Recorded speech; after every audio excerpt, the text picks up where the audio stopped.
YouTube channel में आपका स्वागत है। उम्मीद करता हूं कि आप सब लोग स्वस्थ होंगे, सकुशल होंगे और बहुत तेजी से अंग्रेजी सीख रहे होंगे। दोस्तों, अंग्रेजी आज लाइफलाइन बन चुकी है। चाहे आप किसी भी फील्ड में अपना करियर बनाना चाहते हो, एटमोस्ट 99% फील्ड में आपको अंग्रेजी की अहमियत महसूस होगी, जरूरत महसूस होगी। और यहाँ मैं आपको एक चीज रेखांकित करना चाहता हूँ दोस्तों कि अंग्रेजी दुनिया की आसान भाषा है। जी हाँ दोस्तों, English is the most easy language in the world. You can say easiest language in the world. 2 minute के लिए आप सोच सकते हैं कि सर आप एक्सपर्ट हैं, आप इतने दिनों से पढ़ा रहे हैं इसलिए शायद। No, not at all. ये है इसलिए मैं कह रहा हूं कि अंग्रेजी दुनिया की सबसे आसान भाषा है। इसे कोई भी सीख सकता है दोस्तों, कोई भी। हमारा ह्यूमन नेचर होता है क्या, हमारे पास एक ऑप्शन हो, एक तरफ एक सरल कार्य हो और दूसरी तरफ एक कठिन कार्य हो, और विकल्प हो कि दोनों में से कोई एक करना है, तो हम कौन सा काम करेंगे? गौर करिए, आप खुद से पूछिए कि जो आसान काम होगा वह हम चुनेंगे यदि विकल्प है तो। विकल्प नहीं है तो फिर हमें कठिन काम भी करना पड़ सकता है। लेकिन यदि विकल्प है तो हम ह्यूमन नेचर है, हम आसान रास्ता अख्तियार करते हैं। यह खुद में प्रमाणित करता है कि अंग्रेजी दुनिया की सबसे आसान भाषा है, क्योंकि जहां 6000 से ऊपर भाषाएं हैं आज के डेट में, उनमें अंग्रेजी की तरफ ही पूरी दुनिया का झुकाव क्यों हो गया? आसान था इसलिए अंग्रेजी को प्रमोशन मिला, संस्कृत को नहीं मिला, हिंदी, उर्दू, जर्मन, जापानीज किसी को नहीं मिला। तो अपने आप में यह प्रमाणित है दोस्तों। ये इसलिए मैं कह रहा हूं कि आप में से बहुतों को लगता है कि हम अंग्रेजी नहीं सीख सकते हैं, तो ये विचार अपना एकदम से झटक दे, दूर कर दे। आप चाहे स्टूडेंट हो, किसी भी बोर्ड के हो, किसी भी क्लास के हो, आप किसी नौकरी के लिए प्रिपेयर कर रहे हो खुद को, कॉम्पिटिटिव एग्जाम के लिए, आप कोई बिजनेसमैन हो या आप डोमेस्टिक लेडी हो, गृहिणी हो, यदि आपके अंदर पैशन है, if you want to learn, I assure you that you can. It's one of the easiest language, most easy language. बस करना क्या है, एक डायरी, एक पेन और सिर्फ 15 मिनट। मैंने देखा बहुत सारे ट्यूटर्स हैं, घंटे घंटे का, डेढ़ घंटे का वीडियो उन्होंने डाल रखा है। नो डाउट एक ही में सारा का सारा टेंस, 3 टेंस, उनके 4 पार्ट, 12 पार्ट, सब पे 2-2 घंटे का वीडियोस। मैंने इसे आपको छोटे छोटे टिटबिट्स में, यानी छोटे छोटे कवर में परोसने का प्रयास किया है कि अगर टेंस के 12 पार्ट हैं तो उन 12 पार्ट को एक एक पार्ट में, जब जिस पार्ट को आप पढ़ना चाहें, जिसे सर्च करना चाहें, वही पार्ट आपको मिले। तो दोस्तों, इस क्रम में मैं अभी 6वें पार्ट पे पहुंच चुका हूं इस वीडियो में, और इस वीडियो के थ्रू 6वें पार्ट से आपको रूबरू करा रहा हूं पास्ट कॉन्टिन्यूअस टेंस। हम लोग पास्ट टेंस पढ़ रहे हैं। पास्ट मतलब भूत या अतीत या बीता हुआ, व्हाटएवर हैज बीन पास्ट, जो बीत गया, जो गुजर गया, वो मोमेंट सारा पास्ट होता है। कॉन्टिन्यूअस का दूसरा नाम इम्परफेक्ट भी होता है। इसे आप अनवरत, शाश्वत, लगातार या संस्कृत में अहर्निश भी कहते हैं, जैसे भी आप समझ सके। टेंस का मतलब होता है काल। समय को 3 कालों में बांटा गया है दोस्तों। क्रियाओं के अध्ययन के लिए समय रूपी अमूर्त अवधारणा को 3 कालों में बांटा गया, जिसे हम प्रेजेंट, पास्ट और फ्यूचर कहते हैं। तो वो काल जो भूत में यानी बीते हुए दौर में निरंतर चलने वाली क्रियाओं को बताए, उसे पास्ट कॉन्टिन्यूअस या पास्ट इम्परफेक्ट टेंस कहते हैं दोस्तों। आइए इसकी परिभाषा देखते हैं, क्या कहते हैं। वे वाक्य जिनमें क्रिया का भूतकाल में निरंतर जारी रहना पाया जाए, अथवा वाक्य के अंत में रहा था, रही थी, रहे थे आदि आए हो, उनको। गौर करिएगा, 2 बातें, रहा, रही, रहे, था, थे, थी, न भी आया हो और क्रिया भूतकाल में जारी हो, तो वो पास्ट कॉन्टिन्यूअस होता है। जैसे मैं कहूं कि अनु छत पर बैठी हुई थी, बैठने की क्रिया अनु के द्वारा चल रही थी। 2 लोग मेरे दरवाजे पर खड़े थे, तो खड़े होने का कार्य प्रोग्रेस में था। इसमें रहा था, रही थी, रहे थे नहीं आया। जबकि हमारे परंपरागत अध्यापन में हमारे गुरुजी लोग इस तरह बताते थे कि रहा था, रही थी, रहे थे, ये होना नहीं वाला, ये है तो कंटिन्यूअस है, ये नहीं भी है तो भी कंटिन्यूअस होगा, हो सकता है। इसलिए मैंने अथवा करके दोनों बातों को आपको दिया। अब आते हैं, जैसा कि आपको पिछले वीडियोस में भी मैं अपडेट कर चुका हूं कि प्रत्येक टेंस के अंदर 5 प्रकार के सेंटेंस हम दैनिक जीवन में प्रयोग में लाते हैं। Whatever we speak now throughout our discourse, throughout our conversation, so we have to use 5 type of sentences. These sentences are being called as affirmative sentence, negative sentence, interrogative, interrogative negative, and then comes interrogative cum negative. Interrogative cum negative. There are 5 type of sentences. So one by one we are gonna learn. First one, affirmative sentence. अब affirmative का मतलब होता है दोस्तों सकारात्मक वाक्य या स्वीकारात्मक वाक्य, जिसमें हम किसी क्रिया को स्वीकार कर लेते हैं कि ये हो रही है। बस अंतर ये है कि पास्ट की बात है तो रहा था, रही थी, आप देख रहे, वह समाचार देख रहा था, यानी समाचार को देखने की क्रिया उसके द्वारा भी चल रही थी, ओवर नहीं हुई थी। वे लोग झगड़ा नहीं कर रहे थे। नेगेटिव में हम इस तथ्य से इनकार करते हैं, रहा था, रही थी के साथ साथ हम नहीं से इस तथ्य को इनकार करते हैं। तीसरा होता है दोस्तों इंट्रोगेटिव, क्या मेरा देश प्रगति कर रहा था, क्या मेरा देश प्रगति कर रहा था। तो यहां हम प्रश्न बनाते हैं, ऐसे वाक्य जिनमें क्या लगा हो शुरू में या फिर क्वेश्चन मार्क हो, उनको हम इंट्रोगेटिव कहते हैं। फिर आता है नंबर इंट्रोगेटिव नेगेटिव का, यानी क्या हम लोग इस क्षण की प्रतीक्षा नहीं कर रहे थे। बहुत सारे स्टूडेंट्स ने कहा कि सर हम लोग वेट कर रहे हैं कि आप कब ऑनलाइन आएंगे, कब यूट्यूब पे आएंगे या कब लाइव क्लासेस के लिए आएंगे। तो उनके रिक्वेस्ट पे मैंने अभी शुरुआत किया है और उम्मीद करूंगा कि आप सब लोगों को कुछ सिखा पाऊंगा। आते हैं दोस्तों, क्या हम लोग इस क्षण की प्रतीक्षा नहीं कर रहे थे, इसमें क्या भी है और नहीं भी आया है, इसे हम by nature by grammar interrogative negative कहेंगे। पांचवा है सतीश बेंगलोर में रह रहा था ना। आप मेरी बात सुन रहे थे ना, वे लोग झगड़ा कर रहे थे ना, सलमान अरबाज को डांट रहा था ना, लाइक दिस। ऐसे वाक्य जिसमें रहा था और इसके बाद न का टैग लगा हो, इसे हम इंट्रोगेटिव कम नेगेटिव कहते हैं।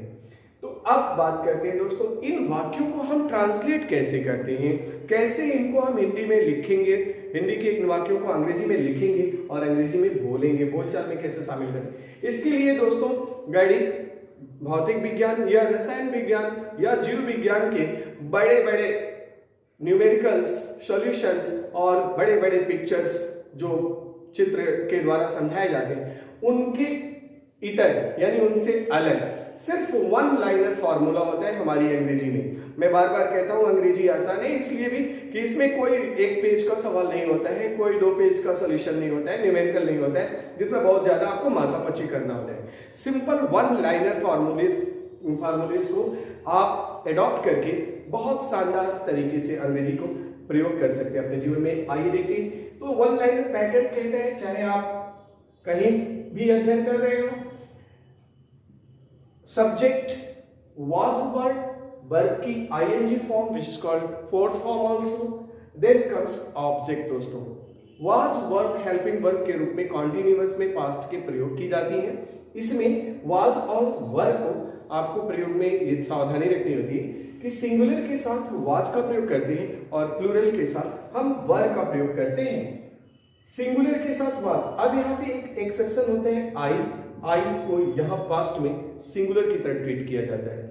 हालांकि इस एक्सेप्शन का भी एक एक्सेप्शन मिलेगा आपको कंडीशनल सेंटेंस में, जब आई का प्रयोग वर्ब के साथ होता है, बट वो कंडीशन होता है, इमेजिनरी कंडीशंस होते हैं तब। जैसे फॉर एग्जांपल लगे हाथ बात चलिए तो मैं आपको एक उदाहरण दे दूं कि यदि मैं जादूगर होता तो पलक झपकते आपको अंग्रेजी सिखा देता, एक ही वीडियो में आपको अंग्रेजी सिखा देता।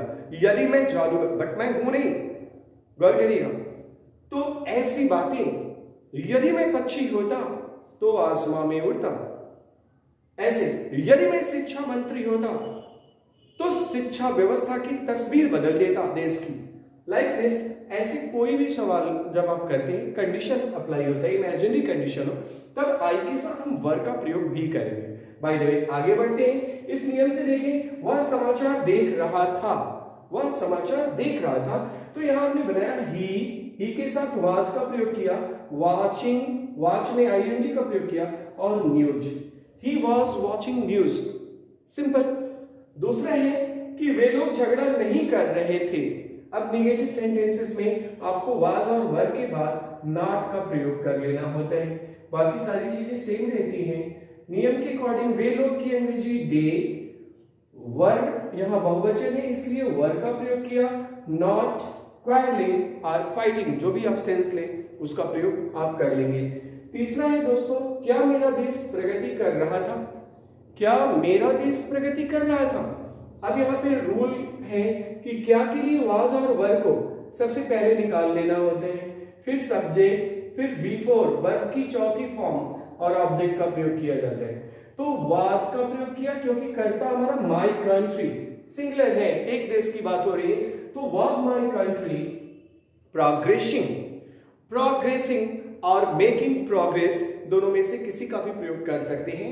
वाज माय कंट्री प्रोग्रेसिंग और was my country making progress. चौथा वाक्य था दोस्तों, क्या हम लोग इस क्षण की प्रतीक्षा नहीं कर रहे थे, इंट्रोगेटिव नेगेटिव। इसमें वाज वर्ब तो पहले से ही है, सब्जेक्ट के बाद नहीं के लिए नॉट ऐड कर लेना होता है। इंट्रोगेटिव से जब नेगेटिव बनाते हैं तो नहीं के लिए नॉट ऐड कर ले, बाकी जो फॉर्मूला है सेम परसों होगा, वर्ब की आईएनजी फॉर्म ऑब्जेक्ट। रूल के according were we not waiting for this moment, were we not waiting for this moment work करेंगे। तो इस तरह से आप पास्ट कंटिन्यूअस के वाक्यों को अनुवाद कर सकते हैं। दोस्तों पांचवा वाक्य है इंट्रोगेटिव कम नेगेटिव। सतीश बैंगलोर में रह रहा था ना, सतीश बैंगलोर में रह रहा था ना। तो अब यहाँ पे ऐसे वाक्यों के लिए पहले न को साइड कर लीजिए, ठीक है। और अब आप देखेंगे कि अफर्मेटिव पैटर्न है, इसका अनुवाद करेंगे सतीश बैंगलोर में रह रहा था। आपको यहां मैंने बताया Satish was living in Bengaluru, Satish was living in Bengaluru. Then comes न के लिए दोस्तों हमें इस पैटर्न को फिर दोहराना पड़ता है, यानी वाज वर नॉट को शॉर्ट फॉर्म में और सब्जेक्ट को, यानी ये जो सब्जेक्ट है स्टेप 1, वाज वर स्टेप 2 था। अब यहाँ पे 2 और 1 को लिखेंगे, लेकिन बीच में ये स्टेप 0 हो जाएगा, नॉट शॉर्ट फॉर्म में ही प्रयोग करना है, ये ध्यान रखें। पूरा NOT नहीं लिखना है, और बोलते समय भी प्रोनाउंसिएशन पे जोर रहता है। जैसे Satish was living in Bengaluru, wasn't he। तो this is the way to translate the sentences of past imperfect tense are called past continuous tense। I hope कि you are learning and you are grabbing it properly। यदि आपको ये fact समझ में आ रहा है तो इन पर आधारित एक एक वाक्य, मिनिमम एक एक वाक्य जरूर आप कमेंट बॉक्स में कमेंट करके हमें बताएं। उसका हिंदी भी लिखें और अंग्रेजी भी लिखें, ताकि हम समझ सकें कि आप तक हमारी बातें पहुंच पा रही हैं, यानी कि आप हमें कैच कर रहे हैं, ग्रैब कर रहे हैं, तेजी से लर्न कर रहे हैं। और दोस्तों यदि आपको हमारा कंटेंट और हमारी डिलीवरी पसंद आ रही है तो निश्चित रूप से आपको मेरी सलाह है कि आप अपने अधिक से अधिक दोस्तों को, अपने भाई बहनों को भी शेयर करिए, उन्हें भी बैठाकर दिखाइए, उन्हें भी प्रमोट करिए कि अब अंग्रेजी को घर बैठे सीखा जा सकता है, अब खुद भी पायनियर बना जा सकता है।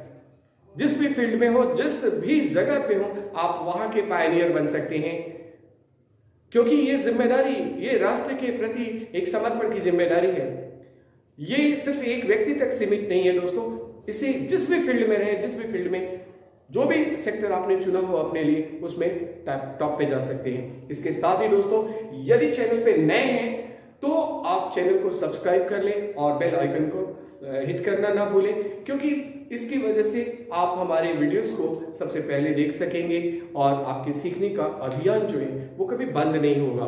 हम नियमित रूप से आपको बहुत ही बेहतरीन चीजें लेके आने वाले हैं। अभी तो हमने बस चलना शुरू किया है, तो हमारे साथ चलते रहिए, डायरी पेन अपना रखे रहिए और इन चीजों को, जो भी चीजें आपको पसंद आ रही, फॉर एग्जाम्पल आपको अगर ये रूल्स नोट करने हैं तो आपको वीडियोस को बार बार प्ले नहीं करना है, आप उसका स्क्रीनशॉट ले लें और फिर नोट कर लें, या फिर मैं आपको स्क्रीनशॉट शेयर कर देता हूं चैनल पे और आप वहां से भी नोट कर सकते हैं। तो दोस्तों keep watching, keep learning, keep smiling and stay blessed.